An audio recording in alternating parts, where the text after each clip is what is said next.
What's up, everyone? Welcome back to the PFN Scouting Podcast. Ian Cummings here with my good friend, fantasy football analyst for PFN, Derek Tate.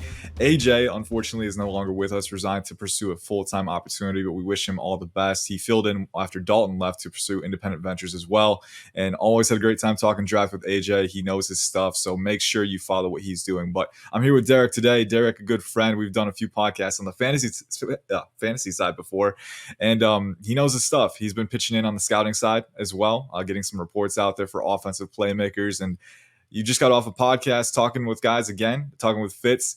Are you tired yet? Are you exhausted? Are you in need of a recharge? Or are you still going strong? Well, Ian, that's why I have I guess Dwayne "The Rock" Johnson did not pay me for this promotion, but I'm drinking a little bit of Zoa. It's only my second one of the morning. I'm still juiced up. They had to cut me off on the fantasy football podcast, talking some of these prospects because I wanted to make sure that we got started on time. But I'm happy that was kind of a warm up. This is the real thing now, man. That was a mock podcast. So this is the real deal with you right now, my friend. Thanks for having me. Yeah, thanks for coming. I appreciate it. Mock podcast, man. Every time I hear the word mock, I cringe a little bit because I've written like 12 at this point, like once every month. Like we're only one more in April, but we're getting to the home stretch. We got one more month to project different team prospect fits, and that's the best part of the cycle for me, honestly, is kind of going through different outcomes and kind of exploring what's out there and what could potentially happen, right?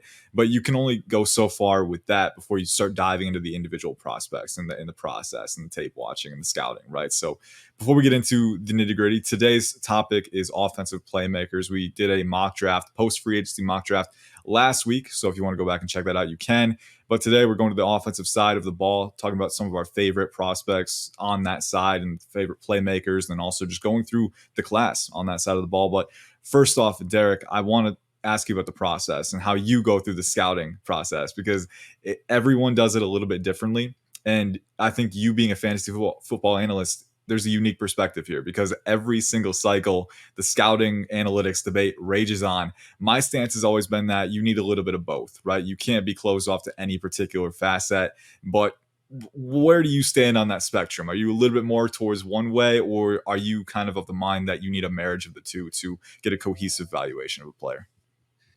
The perfect harmony, I would say, is to have a little bit of both, right? Because the data does help when it comes to trying to project a specific skill set or body type or measurements at a specific position, right? So I take into account that when trying to formulate an opinion. So obviously you're taking a look at a player's size, their weight, their wingspan. You do take a look at their college production. But ultimately, I'm more of a tape guy, because there is so much context required when you're taking a look at someone's numbers, whether it is their height, weight, 40 time, their other testing metrics and their collegiate production. There's a lot of nuance when it comes to that. There's guys that transfer, there's guys that get injured. There's, different schemes and coaching staffs and the positional changes even times. So there's a lot of context required on those two fronts. Although it's useful data, ultimately, the data that speaks to me is what I see on tape, because that's what transfers. That's what we're talking about when they're going to be going onto the football field. That is the most valuable information, is what they've done on the football field. So I always lean to the tape, but I certainly like taking into account the other data input aspects that go into making a prospect profile. So as an NFL draft, as a scouting guy on the film side, I'm going to clip that and post it on Twitter and be like, yeah, take that, analytics people. No, I'm kidding. I agree. I think you need a marriage of both. It's one of those things where we see it happen every year. It's a big debate, but I think, get the most complete picture, right? That's what scouting is, getting the most complete picture of a prospect that you can, so that most of your questions that you have answers. At least you're never going to have all the answers that you want, right? There's always going to be an element of projection, uncertainty that just comes with the name of the game. But if you can get the most complete picture, numbers in the film backs it up. Now, it is a little, they feed into each other too, I think. I think there are things that, you see in the numbers that can be communicated on film. Like, just for an example, Malachi Corley, right? Probably has some of the highest rack output out there, right? Most yards after contact. You'll see that on film, right? The dude is a bowling ball. He's explosive. There are tangible things on film that can produce the numbers that you see. So I think they go hand in hand too. So finding that as well, and yards per route run, right? If you have a high yards per route run, probably one of the premier weapons in your offense. Other guys aren't funneling away targets, and you can get open. You command targets, right? The ball comes your way because you're open and available for your quarterback, right? So just things like that, where I think that it can point to something that's visible on the film. So that's how you go to extracting that from the film. So it's a really nuanced process. I wanted to get your take on it because everyone's is different and it's so fascinating to me. But let's reverse engineer it and start talking about this 2024 NFL Draft offensive playmaker class, because it's gotten a lot of hype over the past few months, and I think deservedly so. I think you look at the running back class is a little bit weaker at the top. We don't have a Bijan Robinson or a Jahmyr Gibbs, but we do have a few intriguing guys, sleepers on day 3 that we'll get to. The wide receiver class is absolutely stacked. And I know we talked about that on a fantasy podcast a couple weeks ago, man. There's just too many names to talk about with that. Right. And then you've got tight end as well. Brock Bowers is a phenomenal prospect, but guys like Ben Sinnott, Jatavian Sanders, Jared Wiley, Cade Stover. I think there are some gems in that group too. So you've had a chance to get a little bit in depth, a little bit deeper with the offensive playmaker class, with the work you've done on the scouting side, but also the fantasy projections. What's your initial takeaways so far? How are you feeling about that? I think it's a special group as far as the pass catchers go. I mean, you have Brock Bowers that certainly tops the list at the tight end position, and that's one of the first guys I want to talk about. But the collection of talent, we always kind of reference, or at least I like to reference, the 2014 draft class when it comes to wide receivers, because you're talking about how deep that position was. You had Sammy Watkins, who was actually a disappointment in the NFL as the first wide receiver off the board, but then pretty much everybody else didn't disappoint. We've got like Mike Evans, Odell Beckham Jr., Jarvis Landry was a great I think it was either a day 2 or a day 3 pick, if I remember. I forget if he went in the 4th or 3rd round, but he was exceptional to start his NFL career with the Miami Dolphins. Allen Robinson was great at Penn State and went on day 2 to the Jacksonville Jaguars. Brandon Cooks was also, I think, a first-round pick for the New Orleans Saints. So I start looking and going tit for tat with this, 10 years later, the 2024 wide receiver group.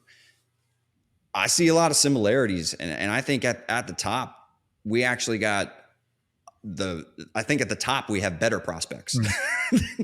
We did back in 2014. To say, right? Because we got this production that we can point to at the NFL level, like say, oh, these guys were really good, but like then you look at the prospects we have in this class and they haven't even done anything yet. But we can just look at the film and the production, like there's really nothing not to like, or very few things not to like, especially with that big 3 at the top, I feel like. And call me crazy, Ian, and I want to get your take on this, because the more I watch Rome Odunze, I'm having a hard time not putting him at number 2. I feel like maybe the range of outcomes, or maybe the polish and refinement, feels a little bit safer than Malik Neighbors, but the ceiling is so high with Neighbors because he's such a special mover, man. And then I'm having a hard time, it's man. Tough. It really is. They're very closely graded for me, and I'm kind of in the same frame of mind as you, where Neighbors is that explosive powder keg, man. Like he's the things that you can do with him as a weapon, right? Kind of similar phraseology to a Brock Bowers, where he's the guy you just scheme the ball to. And with Neighbors, it's his instant explosiveness, how he can get to 0 to 100 in a blink. And then he's got the long strides to make the most of space too. He's really agile, very physical after the catch.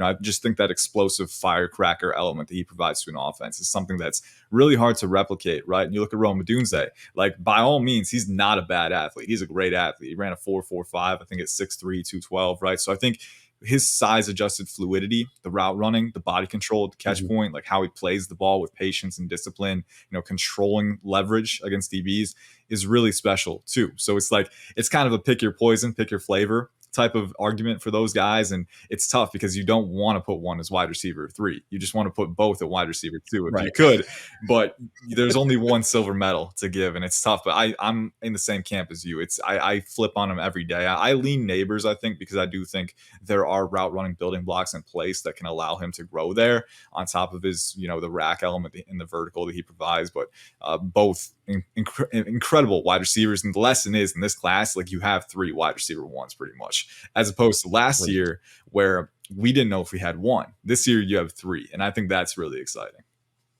Yeah, no, I'm with you 100% about this year being. I mean, last year's receiver class wasn't even bad. No, and I think it aged very well in that first year for sure. But this year very well, is different. Very well. But certainly The one player that stands out to me, and maybe this is because I've gotten into it a little bit and had to take a hard stance with trying to project Brock Bowers to being an instant success from a fantasy perspective, Yeah. right? So we saw the tight end one last year, not to get too fantasy, but Sam Laporta would finish as the top scoring fantasy option at the tight end position last year. It was a second Mhm. rounder out of Iowa. Loved his game coming in. A lot of it has to do with where he goes in the NFL as far as the scheme and how they try to get him the ball and manufacture touches. And that's the thing with Brock Bowers. You can just get him the ball. You can designate screens. You can even give it to him on like jet sweeps or like just get the ball in his hands and let him create because he's that special as a talent, as a yak creator. He's great through contact. I see a ton of twitchiness and fluidity as far as being able to, move agilely for a guy that Mhm. size at the point of contact, and obviously has the strength to be able to bowl through defenders if all else fails. Gets upfield in a hurry after he catches the ball. Natural ball carrier. I really like his hands. I think he can maybe not the widest catch radius of any tight end we've ever seen, but certainly serviceable enough. His body control for playing the tight end position is certainly among the elite. And at least, and that's what I see, right? And I do see a special athlete, a special mover in space, and can win in a variety of ways running routes. The only thing that really stood out to me as a potential concern, and maybe not the biggest size profile prospect at the tight end position that we've ever seen, but I actually saw some bad reps when it came for him getting off of press man coverage, like a little lack of refinement with his feet and having a plan. Just kind of wanted to win with power, just bulldoze somebody off of press coverage. But outside of that, there's very few holes in his game and what his impact as a playmaker, just a weapon offensively, is something that if the right system, the right situation falls upon him, I think he could have a Pro Bowl type season right from the jump and could develop into an all pro talent down the Yeah, road. for sure. I think the terminology that we use for him very often, I've had this conversation with several people so far this cycle where, how do you value a tight end in round one, right? It's kind of the conversation that you always come back to if you have a guy like this. Kyle Pitts, it was kind of the same deal with him when he came out. But Bowers isn't just a tight end. He's a weapon, exactly like you said. Like you can use him. I harken back. Wow. That's a I that word just came so naturally. I don't know why, man. I don't even like that word. I think back to Dalton Kincaid from last year's cycle. He ended up being Yep. my tight end one, just slightly, over some of the other guys, but to end up going round one to the Bills. And you heard Brandon Bean talk about him after they picked him, and it was, hey, when he's out on the field and we got him and Dawson Knox, it's not 1-2 personnel, it's 1-1.5 because he's a big slot essentially. Like we can line him up out wide as a slot receiver and let him get that space against the defensive back. I think Brock Bowers is the same way, where you can line him up in line if you want to. I don't think he's a great inline blocker either, and that comes with the size deficiencies Right. too. I think he's a little bit better if you get him on the move or play him at H back, right? But I do think you can scheme him touches, like you said, get him out wide, and he's a pretty solid route runner. I think, like you said, there are some instances where he can improve. There's a little bit of hip stiffness sometimes when he's sinking back toward the ball. And then also the release work can improve. But on dig routes, like he can cut sharp angles. He's got really twitchy footwork. I think he's an energized athlete in short spaces. And then that explosiveness, that vertical speed to work up the seam and separate. And then once he's at full speed, right, this dude is a 245, 250-pound ball of butcher knives. Like you're not stopping him with the solo tackler. So, just the amount of things that you can do with him as a rack threat, as a design touches weapon, and then up the seam too. Like, hey, he doesn't have the largest Right. catch radius, but he can attack the ball. Like he can snare it with the best of them. So I think there's a lot to like with him. And we hear the conversation: is a tight end worth picking this high? Right? The things that he can do vertically on the horizontal plane, and then just kind of increase the duplicity of your offense. I think there's far more positive arguments to make for him than negative. So Brock Bowers, tight end one of the best weapons in the class. I think we're both in agreement there. Another tight end in this class who I think gets slept on sometimes. I was very happy to see how he performed at the NFL Combine because I think that opened some eyes for him. Jatavian Sanders has been tight end two for a lot of people so far this class. Ben Sinnott from Kansas State, though, has been my tight end two from pretty much from the jump. I really loved his 2022 tape. He played even better in 2023. Played well at the Senior Bowl, too. And then at the NFL Combine, 40-inch vertical, I think 4.68, high 4.6, 40-yard dash. I think it has 6.82 3-cone, which is really good for a guy who's 6'4", Right. 250 pounds. And you look at the tape with Ben Sinnott. I think, you know, it's tough because I don't want to make the Sam Laporta comparison, and I'm not. What I'm doing here is explaining how Laporta won in his rookie year, right? You know, it was because he was so easy to integrate into that Ben Johnson offense. Like, he's a really good route runner over the middle, really strong hands over the middle, really good zone awareness, you know, kind of steering behind defensive backs, full route tree, fluidity, right? Enough explosiveness to work with that speed, and a good rack element because he's got good size, he's physical, right? The leg churn. Ben Sinnott, to me, has that kind of appeal where I know I can integrate him into any offensive look because he can play from H-back too. He can play H-back, inline, the slot, even out wide. Another guy who's just very versatile. With Bowers, I think the reason that he can be scheme touches as a rack threat a little easier is because he's just so explosive and fast in the contact balance. Ben Sinnott isn't quite at that level as a weapon, but I think as a tight end who can create independent separation while also providing the H-back value and enough rack and then strong hands over the middle, Ben Sinnott to me is just a converter. He's a converter with great utility. And I think someone's going to look at that full route tree, that fluidity for his size, and think like, hey, I can maybe get my version of Sam Laporta here. And so Ben Sinnott to me is a guy that's still getting slept on, but I think just the amount of things that you can do with him, again, not quite the weapon that Bowers is, but the all around universal utility piece and just that full route tree, that separator. He has a lot to like, honestly. He's been my tight end too. I'm locking him in there, but he's another one that I like. Have you seen Sinnott, much of Sinnott yet? How do you view that tight end two conversation? I've seen a little bit of Sinnott.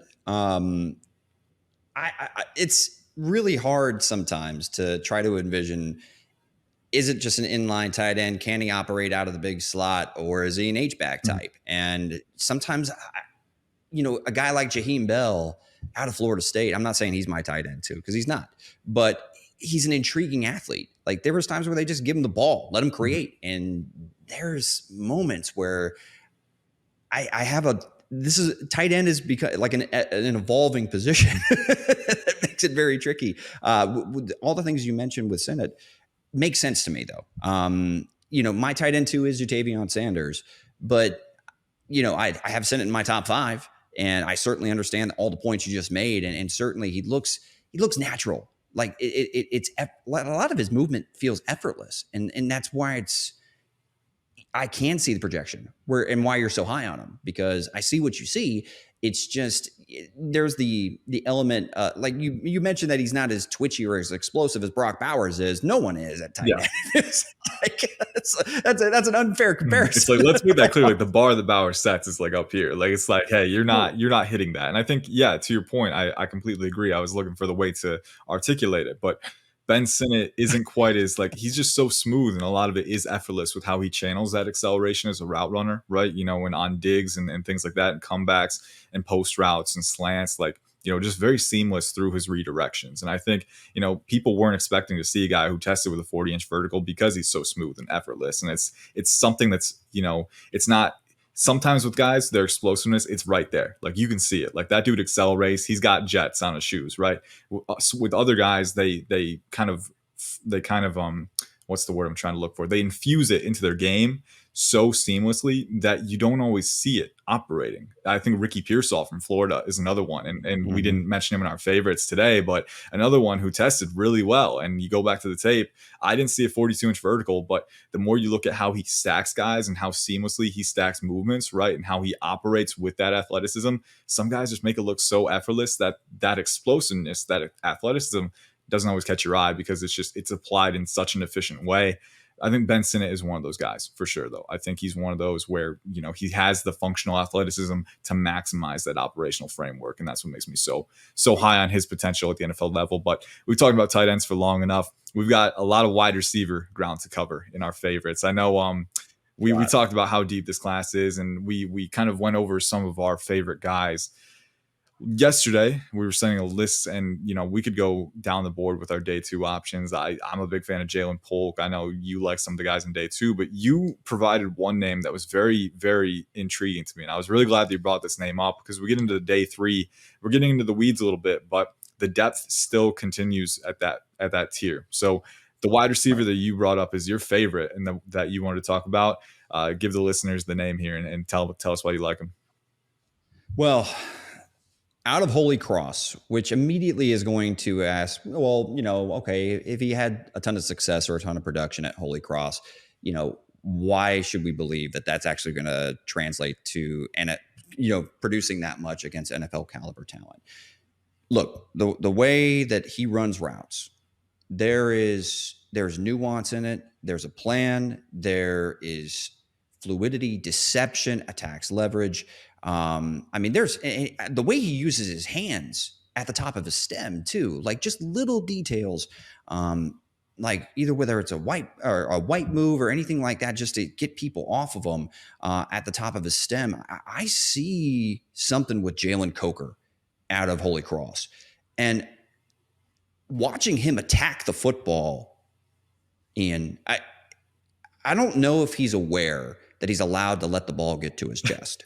Like he's like, you talk about snaring it. I mean, that ball looks like it's his, and there's a wide catch radius. He's actually got ideal size. Like, and I was actually surprised by, I believe it was his vertical jump and his broad jump. I don't have the numbers right off the Yeah, top of I my just looked head. it up as we were talking about him, and yeah, because I remember the size explosiveness was really appealing with him. 6'1", 3/8", 208 pounds is what he weighed in at the combine. Almost 33-inch arms too. So you've got that catch radius, Right. and then had a 42.5-inch vertical and a 10.8 broad. The 42.5-inch vertical is in the 99th percentile among wide receivers. So that explosiveness, that vertical athleticism is off the charts with him. And then, as you mentioned too, he's got the size, the catch radius, but then even more important, the most important thing is the authoritative catch point technique and instinct, and Yes, that's what sir. he brings to the table. No, I keep when I had a chance to watch some of his all 22 and to just take a quick look at it. It's pretty impressive, man. And there's his ability to be able to attack the football, like you said, the technique, the body control at that size, which is quality size. It's not like he's an undersized prospect. I actually think that he can come in and potentially flex outside or give you a little bit out of the slot. I think that there's also the ability to kind of some of the reps that I really liked is his ability to identify zone and to throttle down, sit down, make himself available to the quarterback, and how he comes back to the football and attacks it with his hands, and then screams up field. I mean, he's not a great yak threat or anything like that. I don't see that, but I do think he can give you something there. But I could see him contributing, to an NFL roster in 11 personnel sets. I think he's a nice player, and despite him playing at Holy Cross, I went holy moly. And it was just like, this kid can play, man. So he's somebody that really, really caught my eye. His route running nuance was really, because I kind of saw some moments where there's patience and waits to be able to kind of get into the defender's space, gets them to commit, and then engages and snaps down and gets in and out of his breaks. Like there were multiple examples of that. I didn't write down the opponent, but it's there on tape. And if you're, no matter who you're doing that against, if you can run routes, you can run routes. It's just going to be the separation though. I mean, his 40 time isn't exceptional by any stretch, or isn't elite by any stretch of the imagination.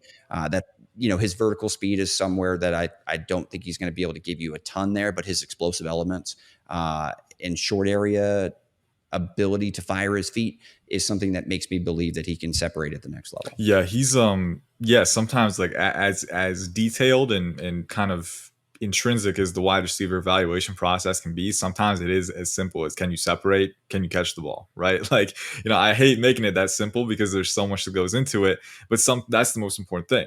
Like, can you separate, can you catch the ball? And obviously there's a lot that goes into both of those things, but with Jalen Coker, and I haven't gotten a chance to watch him in depth yet. I'm hoping to do that sometime this or next week. But from everything that I've seen, right, the hand technique is very good, the ability to attack the football and I think maintain authority in contested catch situations, because it's not just about attacking the ball, it's about positioning yourself too and timing your vertical attack, right? All of these things work into it. And he's very good at that from what I can see. And then you look at the ability to stop at stems and redirect, right? Cut those sharp angles, the footwork as well, the ability to press vertically with that explosiveness. Like you said, you're not going to scare a DB out of his shoes with that speed, but he can use his explosiveness to throttle up and kind of manipulate the tempo and leverage. And I think that's just as important if you don't have that speed too. So, one of those guys who gets slept on. Do you have a succinct grade on him yet, or are you still kind of working on that? I'm still working on the complete grade, Mhm. right? So, I mean, but one thing that in particular at the wide receiver position that I like to see is how do they use their hands? Because at the, either in their stem dry phase or at the break point. Mhm. Um, whether it was chop, I had it written down in my notes. I saw, some chops, some wipes. I loved his hand usage. Also, I saw a rocker step, pressure step. Like there are certain technique and nuances that I really like on his tape that would surprised me. I didn't expect to see that amount of detail from Jalen Coker. I was just kind of wondering if, okay, is he, just bullying up on, bad competition? Mhm. There was a lot more detail, a lot more meat on the bone than I expected. But at the end of the day, yeah, his ability to attack the football was one that certainly stood out to me. I love his hands, and as a day 3 prospect, I don't want to get into hyperbole and go, oh, well, he's got the best hands in the class, but he's up there. Mhm. He's certainly farther up there than I originally thought when I looked at his tape. I was pleasantly surprised, Ian, is the way that I would probably phrase it. Nice. I love it. I love it. And I'm very excited to get my evaluation on it too, because, as you go through this process and the more you get into it and the more confident you get with your own evaluations, you're like, all right, let me just plug in the numbers and see what pops out. And then sometimes you get some surprising results, like maybe Jalen Coker being a little bit higher graded than we expect. I think if he does fall to day 3, though, a guy who can be a really good sleeper in the right situation. So you talk about Absolutely. strong hands, and I gotta put my stamp on, and I'll give you the chance to put your stamp on a day 2 receiver that you really like too. It's up to you. I'll let you think about it for a little bit because I know I'm putting you on the spot. Sure. But Jalen Polk to me, from Washington, is one guy that's one of my favorite offensive playmakers in this class, and I've been pretty consistent with that over the course of the cycle. I think that entire Washington trio, in fact, is just really good. I think Jalen McMillan gets forgotten sometimes too. Was battling injuries at times, but really good route runner, really good vertical speed as well, very good hand technique as well. I just think, sometimes he'll get in his head and drops will kind of snowball a little bit, but a guy who I think once he's fully healthy can be a really good component to a wide receiver rotation. But I look at Jalen Polk, and I see probably one, and I hate using successive cycle comps, right? Like I just mentioned Sam Laporta a couple minutes ago, and I'm gonna mention Puka here. I hate doing that, and it's not a comp for me. I want to make that clear, but it's kind of a way for me to communicate how he can be successful or more successful than some of these guys early on. I look at the way that Jalen Polk can be utilized, right? Another guy who Roma Dunze was the X receiver, right? And they occasionally schemed him touches across the line, moved him around, but he's that guy you can put at the boundary and he can just work, right? Jalen McMillan took a lot of reps from the slot. He can play the boundary as well, but he was more oriented in the slot. Jalen Polk kind of fell between them. He was that movement Z in that Ryan Grubb offense, and he was using, motions. He was getting out in space, using that hip fluidity and kind of going off motions to, undergo drag routes, crosser routes. His route tree can still get a little fleshed out, but I think things like redirection quickness, the hip fluidity, intentional head fakes to kind of compound with your legs and your feet, he has all of that too. And then the thing that really wins me over with Jalen Polk, not only does he have all the building blocks to separate from any alignment, from any, kind of spot on the offensive front, he also has that explosive capacity to generate late snap separation, and then he attacks the ball too. I mean, his hands are like Mhm. glue. That's the thing that stands out to me. There's catching the ball, and then there's catching it when you have a defender inside your frame, extending for it as well. Getting that proper hand positioning, getting it close to your chest after you gather it, and then protecting it from the ground once you hit the ground. Right? I think Jalen Polk checks all those boxes to a T. Any way that you can grade hand technique and hand positioning, one of the best that I've seen. And I think his ability to separate and kind of, provide that alignment versatility from any spot for an offense and then just convert at the catch point. To me, sometimes it's that simple, right? We go back to that. Sometimes it's that simple, and he checks those boxes effusively for me. So I'm a big fan of Jalen Polk. Who's your day 2 guy that you would stamp in this receiver class? Just to add on Polk, I've seen folks, listening to other content creators say or try to pigeonhole him as just like a zone beater that they have concerns that he can't create separation against man. I'm not buying that noise. I'm with you on Jalen Polk. I'm really, really And high it's on like, Polk. Now I got to ask yeah, you: does Lad McConkey count as a day 2 pick? Because I know he could sneak into the back end of the we'll say first. he counts. We'll say he counts. And to All play, right, I can go with Lad yeah. McConkey as kind of my cop out pick. because that's like saying, oh, well, Xavier Worthy, if he falls to day two. Yeah, of course. I mean, Worthy or Adonai Mitchell. I mean, all these guys are like, probably late And first that's the round, tough day part with one this picks. wide receiver class. We have no idea who's going to be there after the top four. But yes, I'll give it to you. I think in this situation, and maybe you agree with me, the fact that it's such a deep class, I think is going to push some of these receivers out of the first round because teams feel like they can confidently get a difference maker on day two. That's obviously you want to take the best available, and then guys that you feel like can come into your system. Speaking of people that can come into the system, Lad McConkey, sure, he has the. I love his release package. Saw a bunch of diamond releases, different, obviously he can beat you with a speed move, single move, double move, understands how to attack leverage. His STEM IQ, Ian, I love it. And I know that he wasn't a high volume target earner in Georgia's offense, but the route running nuance and detail and setting folks up at the top, heading into the break point. And then, dude, he's dropping defenders off at a different bus stop when he tries to get out of his break and gets them turned around. And then and he's got the suddenness and twitchiness to be able to get in and out of his breaks and create extra separation with his burst. I mean, I think he's one of the few guys that can generate college type of separation heading into the NFL. And I don't think he can just do it out of the slot. I think it's lazy to suggest that he's just going to be a slot guy at the next level. Do I think that's where he's the most effective? Probably. But I think he can operate on the outside. I think he can win outside. And the vertical speed, I know that we previously talked about McConkey. He ran faster than I thought. I thought probably mid to low 4.4s. Cracking 4.39 was certainly something that caught my eye. The only place that I don't think he dominates is at the catch point.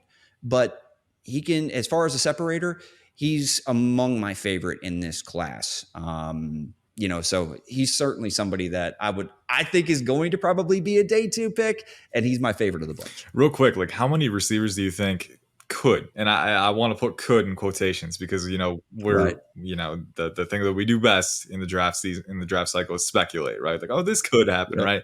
How many receivers could go round one? I mean, MHJ, Malik Neighbors, Roma Dunze, Brian Thomas Jr. We're at 4. AD Mitchell, Xavier Worthy, Lad McConkey, Keon Coleman, maybe. We always said McConkey. I'm trying to think. I mean, I don't think Troy Franklin Should. after his combine. Yeah. I think he kind of his stock dropped a little bit. I do think the number is 8 legitimately. You think Leggett could maybe sneak in there too? I don't. Yeah. It's nothing against Leggett. I actually, like his profile and think he has a lot to offer. But there are some questions about his prospect profile and the fact that he's not an early declare, right? Yeah. It played 5 years. The late is breakout. certainly something. Yeah, the late breakout with only 1 year of production, I think maybe makes folks raise a little bit more of an eyebrow and pushes them down the board into day two. Yeah, and that's one thing. Like with late breakouts, I give prospects the credit if they break out early, like Xavier Worthy, for instance. He got to Texas on day one, was the man, right? Like he was separating, he was generating vertical pressure, all of those things he did on day one. With other guys, if they have a late breakout, you take it case by case. I know Leggett dealt with some adversity once he hit the college stage, so that could have delayed his development as well. So I look at what he did in 2023. It was very impressive. But if that is something you factor in, it could be a tiebreaker with other guys like Worthy, for instance. So the fact of the matter is, though, a lot of receivers who are very, very talented in this class. I'll throw in one quick shout out, and then we'll pivot to running back with the remaining time. Malik Washington from Virginia. I wrote him down as one of my favorites. I know he's commonly mocked as a day 3 guy, but I like him on day 2. I would take him on day 2. If you need a slot guy, I think he can be your slot. I think he's got the twitchiness to, he's got diamond releases, split releases for sure. I think with, lacking length, he's never going to be great in press, which is why he'll probably be relegated to the slot, I think. But, if you give him that cushion, he's got great stem work, man. I mean, his foot fire release, his ability to cut tight angles on digs and breaks, I think, is top tier. And he's very explosive. I think he had over 40-inch vertical, and it shows up with his film. Like the dude is a compact ball of energy, really physical after the catch, but then at the catch point too, even for a small guy, he attacks the football and he's not afraid. So I love that ability, getting over 100 receptions at Virginia, breaking the receiving records in a passing attack that wasn't even very consistent, right? Like that just shows like how good he is, I think. And, I think it's definitely going to relegate him to a certain role, but I love what he can provide within that role. So actually top 80 prospect for me off of my grade. He can separate, he can catch the ball. He's a firecracker from the slot.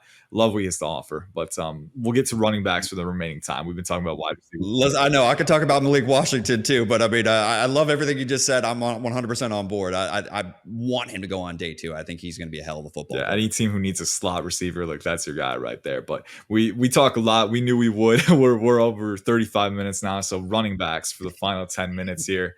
I think we both wrote 2 running backs, which is interesting.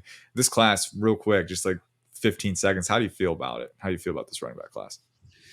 I think it's going to be better than people think, right? Because, there's not a definitive running back 1 at the top of the board. There's not a generational prospect. There's some damn good players at this running back position or in this running back group. And I could see a ton of them having a role, which in today's NFL, you want contributors to play specific roles in a lot of different scenarios. The day of the old, bell cow feature back, that sees 25 carries a game, that's very few and far between in the 2024 NFL landscape. So can these players come in and play a specific role? A lot of these guys, I specifically think that they can. The ones that are really intriguing to me, though, Jalen Wright has one hell of an athletic profile, and his burst and top speed that I saw on tape, in particular, obviously the house call that he had against Georgia in 2023, man, is moving. And you saw that at the combine, where that's a pretty damn impressive, physical frame. And the strength does translate as a ball carrier, but that hyper explosiveness is something that really stood out to me. I want to see more from him, and there's a reason why he's like probably not going to go. He's not the definitive top guy in this class, and I don't have him as my top guy. I have Trey Benson as my top running back prospect, but Jalen Wright excites the living hell out of me, and I think that there is so much potential with him if he can get into the right running back room. I think he will contribute to a backfield on day number 1 in a complementary phase, and who can develop potentially into a leading man for an NFL backfield. Yeah, he's explosive. He's got speed, and he knows how to use it to press into blocks and kind of manipulate DB angles. So that's one thing that kind of gives me solace. I think when he encounters contact threats early in reps, that can cause hesitation. But if you give him space to work with, he can use it, and then he can generate home run plays too. Another guy that you mentioned that was really intriguing to me, Tyrone Tracy Jr. from Purdue. I know he's been a little slept on to this point, but he has a really, really intriguing profile. And I think what you mentioned first with running backs, you want them to have a role, right? This is a guy who's probably one of the best pass protectors in the class, first off. So, coaches aren't going to be scared about having him out on the field on third downs. But then also, he's a former wide receiver. I did some digging looking back, and in 2019, he was Iowa's second leading receiver behind Amir Smith-Marset, with I think 589 receiving yards. So he has a legit wide receiver background, and he's out here playing running back now. 5'11", 209. I think he ran a 4.48 at the NFL Combine, 40-inch vertical. I think a 3-cone in the 6'8" range. So again, really good composite athletic profile. You got a chance to watch his tape yet? What have you seen? So it's funny that you mentioned the yardage totals, and someone's going to say, "Oh, that's not that many receiving yards." Consider it's the Iowa offense. I was going to say, yeah, right? exactly. Like, come on. Just let's remember that it's the Iowa offense. But so he has that in his bag. But he put on 15 pounds of muscle and to change positions to the running back spot. And I still think he's learning the position. But there is in my notes, I have just exciting amount of versatility when it comes to dependent on whatever type of scheme that you want to run. I think he can be effective in gap or zone schemes. I think he has a really exceptional feel for trying to navigate through traffic for a guy that hasn't been playing the running back position for all that damn long, which means I think that there's room for him to grow and even get better. Same can even be said for Isaac Guerendo of Louisville, but we're talking about, Tyrone Tracy Jr., who I love his athleticism. I think that there's his hip fluidity just seems like a very natural mover in like that excites the living hell out of me. Sharp cuts, change of direction. He has more because of the added weight. He hasn't really lost that quickness or suddenness or burst, and can play through contact way better than I think people are giving him credit for. So there's just a nice skill set to work with entering the NFL. And you throw in that he's a willing pass protector and has the capabilities to be a weapon, not just a contributor, a weapon in the passing game for an NFL offense. I think this guy going on day 3, some team's going to get a hell of a value in Tyrone Tracy Jr. I think he can contribute to an NFL backfield, and if he can, the reads are still inconsistent when it comes to his consistency being able to generate leverage by pressing the hole and then being able to, and that comes, I think that comes with reps. Just there isn't a lack of consistency when it comes to that regard, but as far as his athletic profile and his ability to like change directions very, very, very effortlessly in traffic and play with more contact strength than I originally expected. There's a lot to work with for an NFL team. So I'm really excited about Tyrone Tracy Jr. out of Purdue. Yeah, and I think he's one of those guys where he's mainly viewed as a day 3 guy, but I could see him being a top 5 running back off the board just because of how many boxes he checks, and again, like how much security he has. Like, hey, we know he can be a pass catching threat. We know he's a great pass blocker. He's incredibly athletic. Let's let him learn the vision side of things, at the NFL level. Maybe he'll never be an elite processor behind the line of scrimmage. Maybe he'll never be an elite guy with vision and creative instincts. But just the amount of security that he has is a really strong rotational back, right? In the modern NFL, that's what you're getting. You need a rotation. You need 1 or 2 or even 3 guys who can, provide comparable value on a down-to-down basis. He's got that. And so I think that gives him some security. If he's still there on day 3, which I do think he'll probably go day 3, there's a chance he sneaks in late day 2 if a team really likes him, because the athletic profile is there, right? So I think if he does last till day 3, he's not going to last much farther beyond that, because that's the sweet spot for him. We've got around 2.5 minutes, so a couple running backs that I like. Will Shipley from Clemson, and you mentioned hip fluidity. I'm really glad that you mentioned hip fluidity, because that's a trait.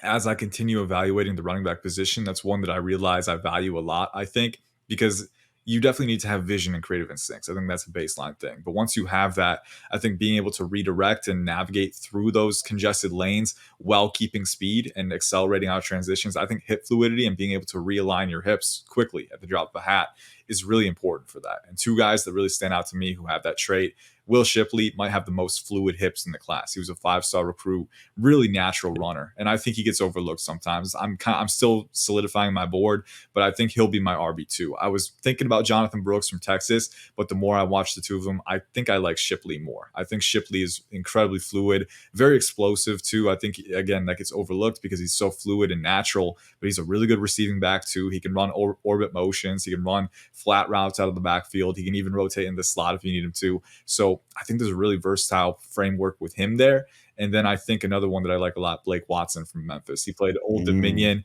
earlier in his career. That's my late round gem that I love, and I've been on that train for a while. But 5'9", around 193, so a little bit on the smaller side, but I think for his size, has really good contact balance and leg churn through contact. And he's also a former wide receiver. He played wide receiver in high school. He's got that all-encompassing route versatility, whether it's running routes out of the backfield or in the slot. And I think his vision, his patience to me is really impressive, because he's not the explosive athlete that Tracy or Shipley is, but he's very patient behind the line of scrimmage, and he can wait for holes to open up. And he's very good at keeping leverage, keeping the pressure on, but not diverting too early. And then, at the last second, capitalizing on the right lane and getting some solid yards. So Blake Watson to me is my late round gem. Will Shipley is the guy that I think deserves a little more love. We're about to get out of here. Derek, any closing thoughts for the listeners here today on the offensive class? No, I wanna keep talking. But we got to sign off. Hey, we got to get to people what they want. That means just subscribe, and tune in next time, I suppose, as we continue this conversation heading into the 2024 NFL draft. I've loved talking some skill position players with you. Yeah, it was a lot of fun, and we've got some fun podcasts coming up. We're gonna have a QB checkpoint, our final QB checkpoint before the draft at some point. Also, the date for my finalization of my big board, April 15th, I believe. So we'll have a podcast going over that as well. So a lot of fun stuff. We'll try and get another mailbag before the deadline as well. But that's all we have for today. Thank you all, as always, for listening in. Thank you, Derek, for showing up today and providing some great insight. Until next time, peace out. Have a good one.